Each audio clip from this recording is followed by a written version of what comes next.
Hello everyone, welcome to my channel. ট্রেনে বাসে আমরা প্রায় সময় এই খাবারটা দেখতে পাই, আর এটা যেমন খেতে ভালো লাগে তেমন কিন্তু বানানোটাও খুব সহজ। মাত্র দুটো উপকরণ দিয়ে এটা বানানো যায়। চলো আজকে তাহলে একদম দোকানের মতন পারফেক্ট চিটবাদাম বা গুড় বাদাম কিভাবে সহজেই বাড়িতে বানিয়ে ফেলবে তার রেসিপিটা শেয়ার করি। চিটবাদাম বানানোর জন্য নিয়েছি 150 গ্রাম মতন রোস্টেড চিনেবাদাম আর 150 গ্রাম গুড়। চিনেবাদামটা আমি দোকান থেকে নুন ছাড়া শুকনো কড়াইয়ে ভাজিয়ে নিয়ে এসেছি। এবারে গ্যাসে একটা কড়াই বসিয়ে তাতে দিয়ে দিলাম একদম অল্প একটু জল, এবং যে 150 গ্রাম মতন গুড়টা ছিল সেই গুড়টা জলের মধ্যে দিয়ে দিলাম। এরপর গ্যাসের ফ্লেমটা লো টু মিডিয়ামে রেখে গুড়টাকে খুব ভালো করে জাল দিয়ে নেব, এবং অনবরত কিন্তু খুন্তি দিয়ে গুড়টাকে নাড়তে হবে, না হলে কিন্তু তলায় লেগে যেতে পারে। আর আস্তে আস্তে দেখবে গুড়ের কালারটা একদম চেঞ্জ হয়ে গেছে আর ঘন হয়ে আসবে। তখন একটা কাচের পাত্রে কিছুটা জল নিয়ে সেই জলের মধ্যেই অল্প একটু গুড় দিয়ে দেব।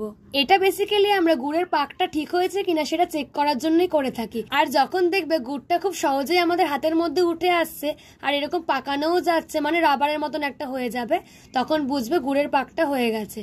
এই সময় আমি যেই বাদামটা রেখেছিলাম সেই বাদামটা গুড়ের মধ্যে দিয়ে দিলাম। তারপর গুড়ের সাথে বাদামগুলোকে খুব ভালো করে মিশিয়ে নেব। আর মেশানো হয়ে গেলে তারপর দিয়ে দিচ্ছি অল্প একটু ঘি, আর একটু লবণও দিয়েছিলাম, যেটার ভিডিওটা আমি তুলতে ভুলে গেছি। তারপর সবকিছু মেশানো হয়ে গেলে গ্যাসের ফ্লেমটা নিভিয়ে সেটাকে নামিয়ে নেব।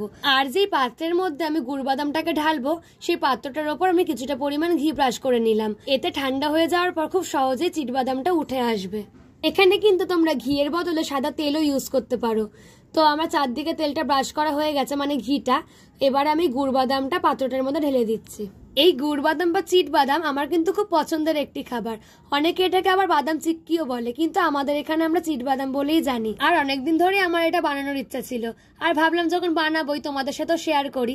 যাই হোক, থালাটার মধ্যে গুড় বাদামটা ঢেলে নেওয়ার পর সেটাকে সমান করার জন্য একটা বাটির নিচটা দিয়ে ভালো করে চেপে চেপে সমান করে নিয়েছি। আর এরকম গরম অবস্থাতেই চৌকো চৌকো করে কেটে নিচ্ছি। আর এটা কাটার সময় না তোমরা একটু জোরে চেপে চেপে কাটবে, তাহলে যেমন শেপে কাটবে ঠান্ডা হয়ে যাওয়ার পর ঠিক তেমনটাই শেপটা হবে।